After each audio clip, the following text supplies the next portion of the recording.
Ele é um especialista em doenças do sangue. Celso Matsumoto, venha pra cá.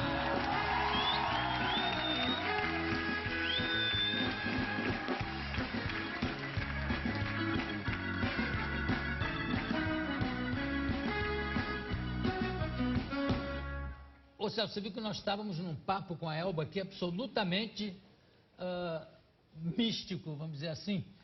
Eu queria perguntar a você, como médico, você já viu alguns casos de cura absolutamente inexplicáveis? Na área que eu trabalho, isso particularmente é muito frequente. Eu mexo com pacientes graves, pacientes com neoplasias. E isso a gente vê, pacientes que a gente achava que iriam morrer e, surpreendentemente, recuperam e ficam vivos 11, 12, 13 anos. Aquilo de desenganados, eu nunca entendi essa frase. Ele foi desenganado pelos médicos. Eu acho que ele foi enganado, né? Achou que estava tudo bem e não estava. Mas tem casos mesmo inexplicáveis, quer dizer, você não necessariamente pode atribuir a um fenômeno religioso ou místico, mas tem casos que ficam mesmo sem explicação, né, na medicina. Tem, acho que tem pacientes que têm uma vontade muito grande de viver e acho que isso supera algumas coisas. Eu digo, talvez não numa doença como câncer, mas talvez em outras, em que talvez o processo inflamatório seja o principal fenômeno. Eu acho que o corpo, às vezes a mente, pode reverter alguma parte disso. E teve uma matéria que saiu no Newsweek falando da influência das correntes de oração. Fizeram uma experiência, você deve saber disso, pegaram 100 pessoas para quem havia uma corrente de oração e 100 que não havia, e os casos de recuperação daquelas pessoas para quem havia uma corrente de oração, independente da fé, se fossem ateus ou não. O resultado era melhor do que no outro caso. É quase uma tentativa de se fazer uma experiência científica com a oração, o que é claro que é muito difícil. O que está dentro dessa lata que me deu um medo? Eu digo, será que é radioativo isso? Não, isso é... Pela luva eu já fiquei assustado. Eu tenho que usar as luvas porque o material aqui é extremamente frio. A temperatura interna está a menos 196 graus Celsius. Eu senti que aqui também está. E nós usamos isso para fazer o transporte das medulas. Isso porque elas estão congeladas em ultra baixa temperatura. Se a gente puder filmar aqui. Vou dar uma olhadinha aí de perto, posso? Com certeza. E aí nós usamos essas luvas. Mas tem alguma medula aí dentro? Nós trouxemos uma para as pessoas poderem ver. E aqui é o nitrogênio líquido. E aqui é uma medula óssea congelada nessas bolsas especiais, né? Elas resistem até 200 graus negativos. O fato de você estar transportando ela para cá, para lá, não impede a utilização dela depois, ou essa aí é só para demonstração? Essa é só para demonstração, mas quando nós transportamos de um hospital para outro, de um país para outro, nós usamos essa tecnologia. Deixa eu ver o outro lado. Aqui. E essas bolsas, elas são inquebráveis. Você pode tentar cortar, amassar, elas não quebram. Justamente porque elas suportam temperatura tão baixa. Aí no gelo. Aqui é nitrogênio líquido. Nitrogênio líquido. O nitrogênio líquido é um componente do ar e na forma pura ele é líquido. Mas como ele é muito instável, rapidamente ele se torna um gás. Tem a ver com gelo seco, não, né? O gelo seco ele está a menos 40. Então, na verdade, aquela fumacinha que sai é a instabilidade do gelo que começa a evaporar e sai essa fumaça. Você pode guardar de novo. Eu sempre tive a impressão que quando você faz o transplante da medula óssea, é com uma seringa, né? Ou não? Não. Hoje nós usamos essas bolsas, elas são descongeladas. Sim. Depois nós implantamos através de um catéter. Sim, pois é. Bom, catéter, mas é em forma líquida ou não? Em forma líquida. Aqui ela está na forma sólida, forma de gelo. Porque tem gente que pensa na medula óssea, no transplante, como se fosse um ossobuco, que você tira um pedaço e coloca. Não, sinceramente, né? Por falar em ossobuco, em 1891, um autor chamado Brown Sequard, ele dava tutano líquido para corrigir algumas anemias. E hoje a gente sabe o motivo, é um tipo de anemia chamada anemia perniciosa e que corrige com componentes que tem no tutano. Mas imagina, 100 anos atrás, o indivíduo, sem saber disso, dava o tutano líquido e o indivíduo tinha que beber aquilo para E recuperava. Recuperava. Você vê o que é.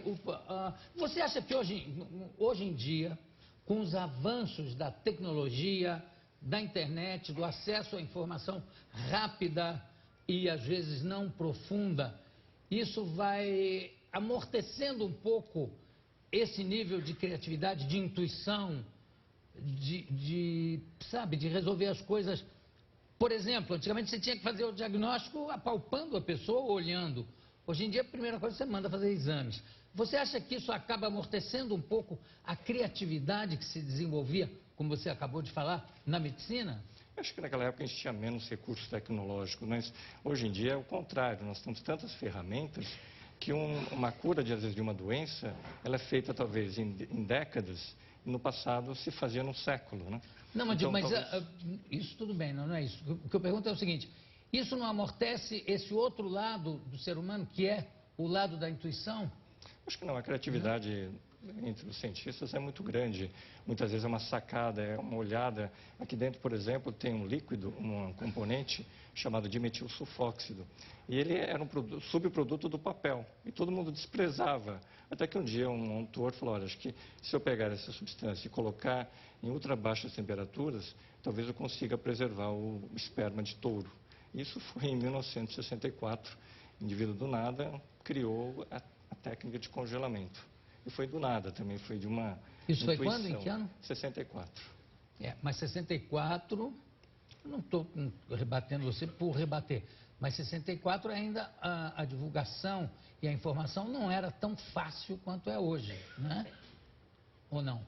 Com certeza, eu acho que ele tinha muito menos conhecimento, não tinha internet, não tinha nada disso para possibilitar uma troca de informações. Então ele tinha que usar muito da sua criatividade para desenvolver uma técnica como essa. Ou às vezes o acaso, como o negócio do Fleming, né, com a penicilina, por acaso, mas o espírito científico dizer por que aconteceu isso. Evidentemente que muita gente deve estar esperando que eu fale aqui do caso da doença do Giannichini. Eu não vou abordar esse assunto, porque eu acho que houve uma coisa, também devido à facilidade de informações, houve um excesso. Realmente, Giannichini, eu te dou os parabéns por ter aguentado isso tão bem. Porque foi uma coisa, sabe, como deixar a pessoa nua em público, sem a menor, não é nem respeito, sem a menor consideração pelo fato da pessoa estar doente. Mas nós vamos falar de leucemia, sim, vamos falar de linfoma. E eu queria perguntar o que aconteceu, por exemplo, nos Estados Unidos com duas irmãs. Uma com leucemia e a outra doadora.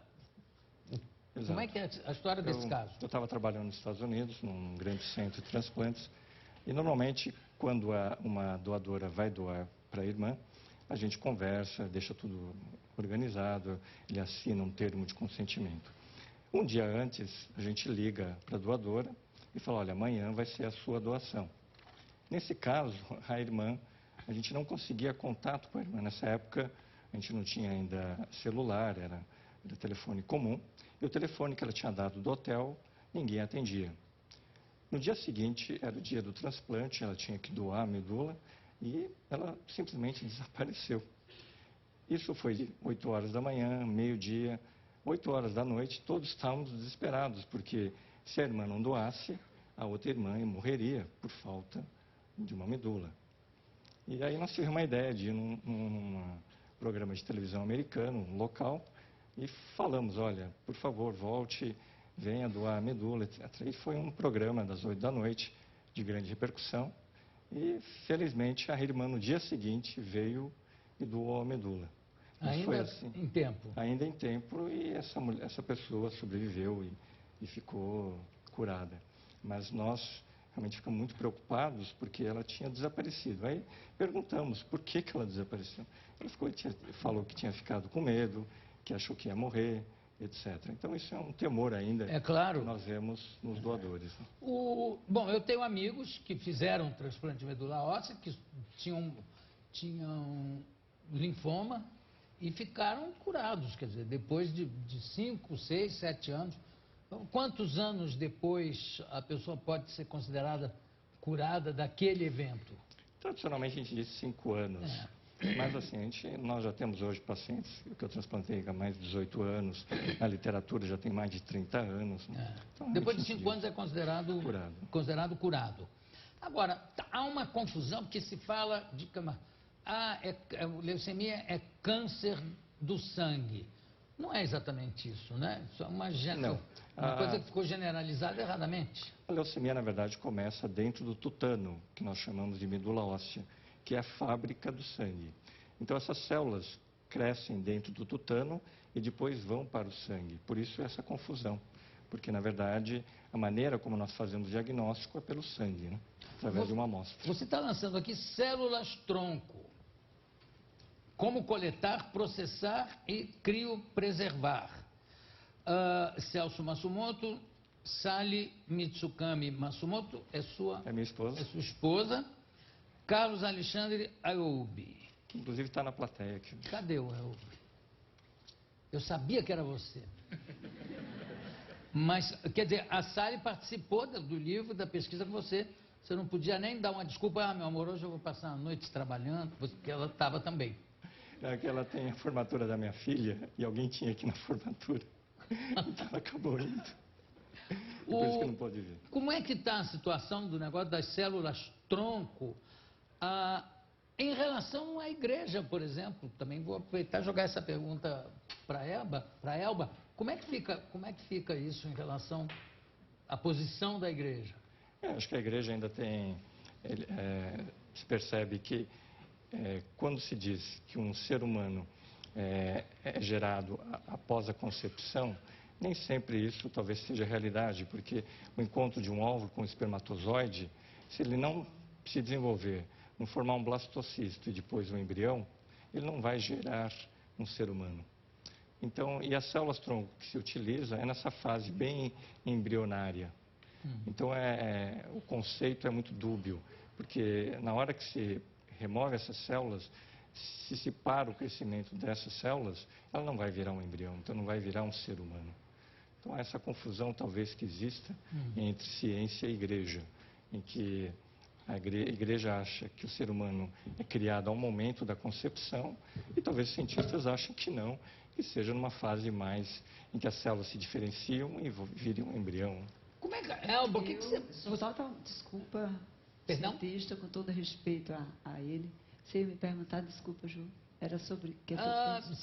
essa posição tão não científica, tão conservadora da igreja e que pode limitar a cura de uma série de doenças, não é um pensamento radical demais? Eu não acho, Ju, desculpa. Eu acho que a concepção é feita no ato. Quando você faz, a criança já está, a vida já está. Então, eu acho que você tirar uma vida para matar uma criança para dar outra vida não tem sentido nenhum. Aliás, eu sou contra qualquer situação nessa coisa de... Eu não sou a igreja, eu sou uma fiel. Mas eu sou a igreja também porque eu tenho fé. Mas eu não sou um padre, não sou um bispo, não pertenço... A minha opinião é humana mesmo, humanitária, assim, a consciência do Cristo. Eu acho que não devia, não. Eu acho que a ciência devia tentar outros modos de buscar outras células, de outras maneiras, que eu acho que é possível. Pela pele, já li várias coisas sobre isso. Porque é na concepção que a vida está. A partir dali, não é um bolo de células virando, não. Há um feto ali, há uma vida ali, já naquele instante que concebe, a vida já está ali. Mas eu acho que o que se pega são aquelas que não vingaram, não é? Exato. São as que não vingaram, são as sobras. Exato. São as sobras. Aí essa parte eu já não entendo. Então...